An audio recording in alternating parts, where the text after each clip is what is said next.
this is the time to make things more interesting. You remember from the first chapter, we created a Power Automate flow that when we were pushing a button, it was sending an email. That push button page, we want to add more and more complexity to it. Basically, we want to add more fields that we can enter the values into this. We also want to read a little bit more of just the push button information, something like the location or anything the app can read from the device. When we can run the flow with parameters, we want to examine the values backstage. And trust me, flow provides a lot more information than what we see in the run history. And we want to dig into that and see what those values are for the future sessions that we actually do the debugging. And finally, we want to run this flow from the Power Automate app from a tablet or mobile device. Let's do it. We go to flow.microsoft.com and I click on create. So I want to create a new flow. And this time again, I go for instant flow and I give it a name.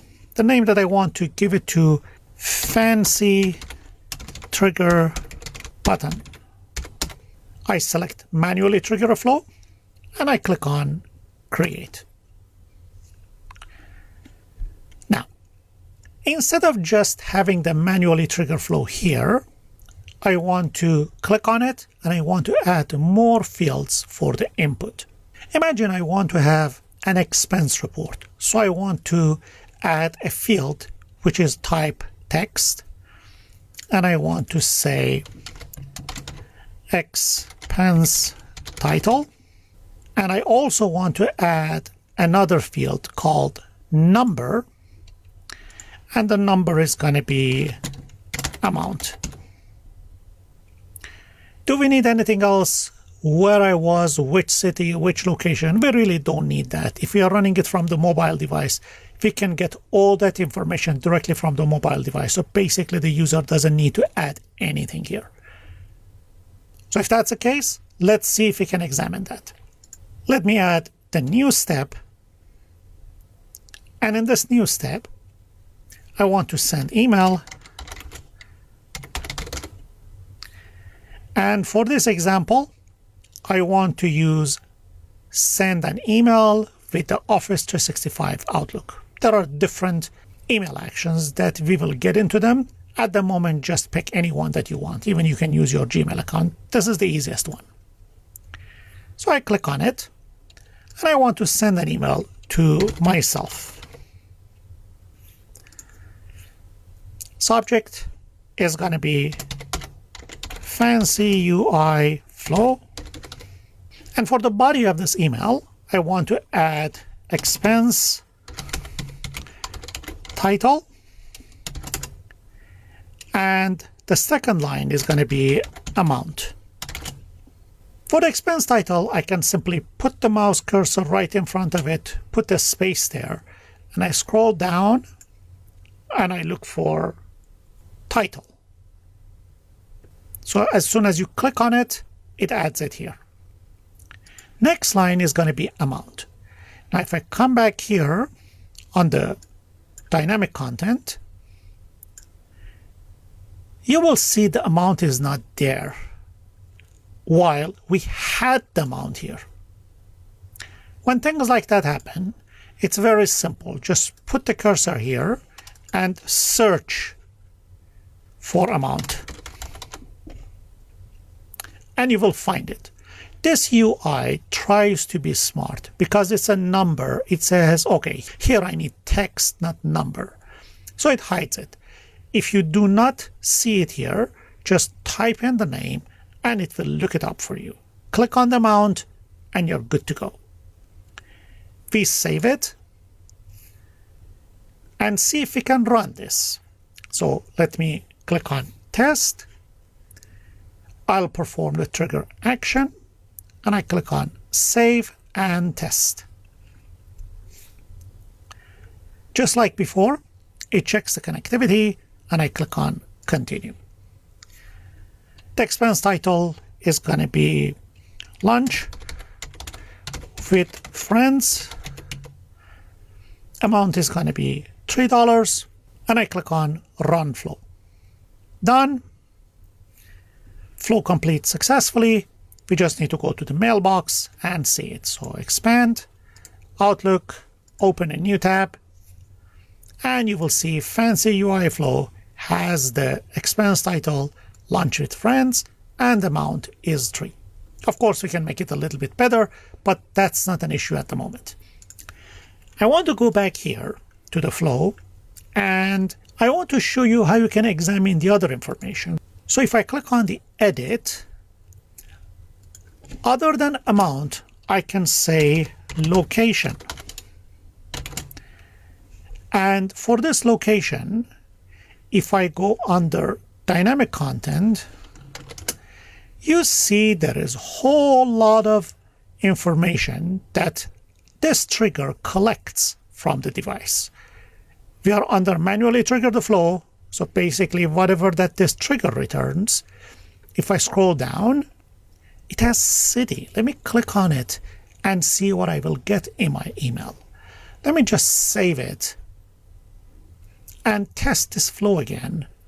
And I'll say, I'll perform the trigger action, test and save. This time I would say dinner with friends. Amount is going to be $5. Logically, dinner should be more expensive. I click on Run Flow, done.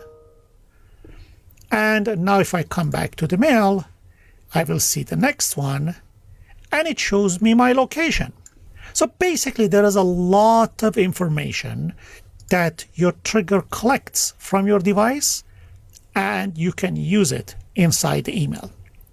Regardless, you really don't need to add all the information under your email to see it. When we want to check some in between and we really don't want to send the information somewhere outside, here is the typical trick that we use it every day. Manually trigger the flow, right in between. If you see this plus sign in between, when you hover the mouse over this and it shows you a plus sign, if I click on it, I can add an action. So basically, I'm inserting one action between the trigger of flow and the send email.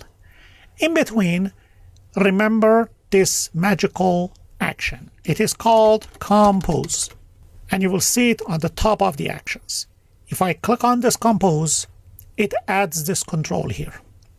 This control can accept any value from any action or trigger that is produced in this flow. There are lots of uses for this, but at the moment and from now onwards, whenever we want to examine a value right in the middle of the flow execution, we use this compose.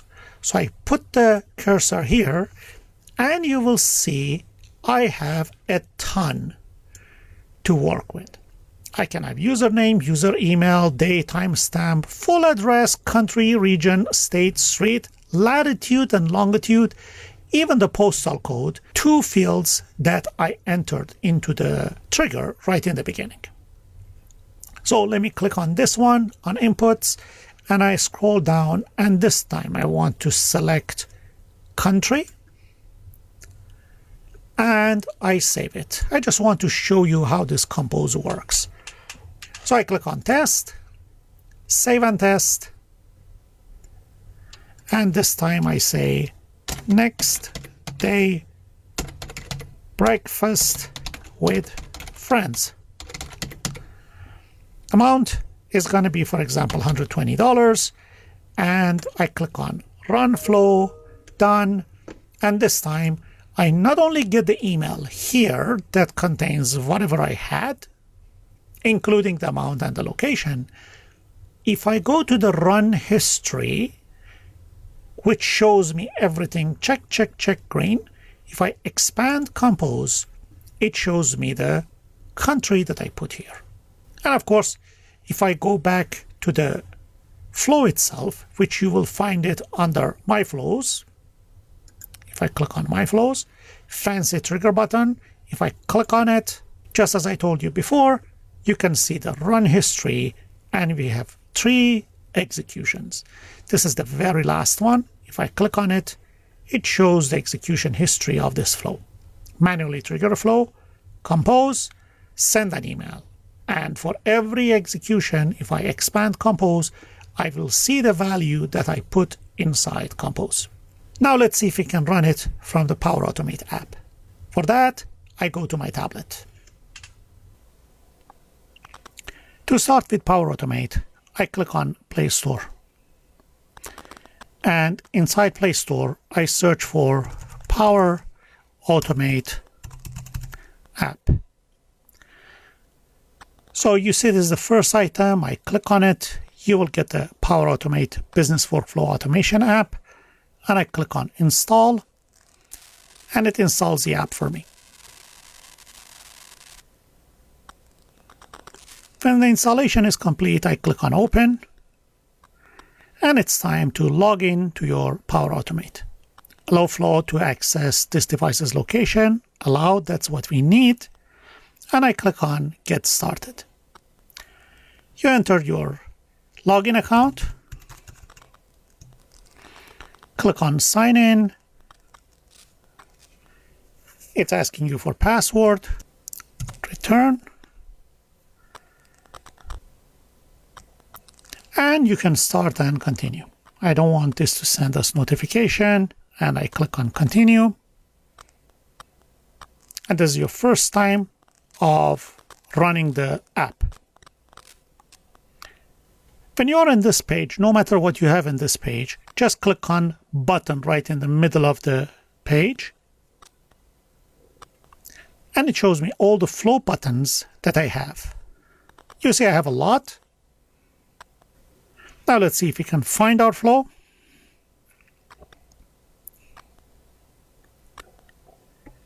In here, I see this fancy trigger button. I click on the fancy trigger button, click. And again, expense title.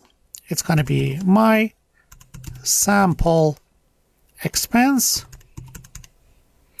And the amount, I want to put 120. And I click on Done. Just like that, this flow runs. And no, I don't want to rate it. We're good to go. Now let's go back to Microsoft Flow and see how it worked. Now inside Microsoft Flow, I click back on the fancy trigger button.